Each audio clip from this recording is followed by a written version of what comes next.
Hi, my name is Ritu Vashisht. Welcome to Microsoft. In this video, we will cover PowerView. PowerView is a reporting tool built within Microsoft Excel. In Excel 2013, you simply need to enable the PowerView add-in. PowerView allows you to easily create reports and analytical views through interactive charts and graphs. It empowers users to explore and present their data visually in Excel.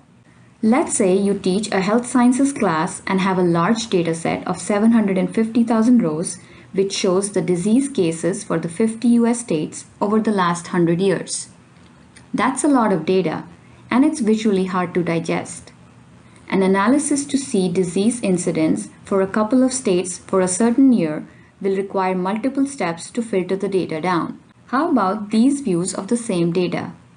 These reports created in PowerView show disease occurrence by year and diphtheria cases for 3 US states over the course of 100 years. The peaks and valleys present the underlying data in a visual way and give you an opportunity to have a discussion with your students on potential causes. One of their assignments might be to dig into the data to come up with some hypotheses for variations in the disease cases. Let's jump into PowerView to see how we can create these reports. In this Excel worksheet, I have downloaded publicly available US disease data using Power Query. I'd like to point out that you can choose to only create a connection to the data and load it to the data model and still have the PowerView functionality available to create reports. Good to note, especially if your dataset is quite large. I will now demonstrate a few visualizations we can create in PowerView to analyze this large dataset. To create my report, I go to the Insert tab and click on PowerView Reports. This creates a new PowerView sheet added as a separate tab in my Excel workbook. Meanwhile, to save time, I have already added my first PowerView sheet, as you can see at the bottom. In the PowerView sheet, a default view shows my data table on the left. This is my report canvas. On the right is my PowerView field list. I will go ahead and uncheck the default fields to begin with a clean slate. And now select the fields I wish to use in my report.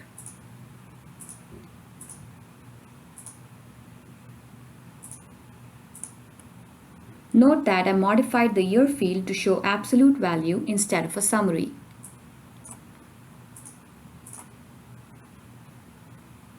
In this view, we can see the number of disease cases by year for the 8 diseases we have data for. I can give my report a title.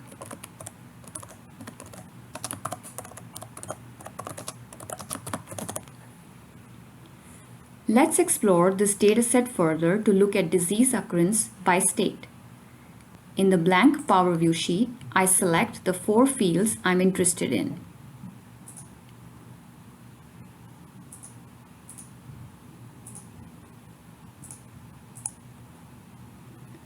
The table here shows the aggregate number for disease cases by year for each of the states, already saving me the time to apply filters to acquire this information. For our example, I would like to analyze diphtheria occurrences for the 3 states of Alabama, Florida, and Georgia. Therefore, I go ahead and apply the disease filter as well as the state filter.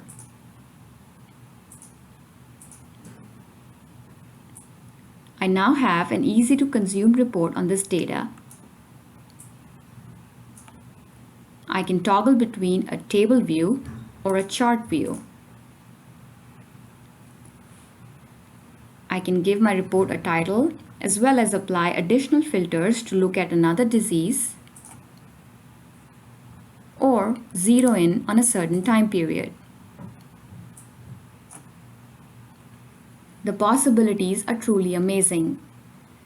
To summarize, with PowerView enabled, you can easily and quickly create stunning visualization and reports with your data, whether it is locally present in your workbook or it is sourced externally. This concludes our demonstration on PowerView. Thank you for viewing Microsoft PowerView in Education. Here are some links if you would like additional information. Thanks for visiting Microsoft.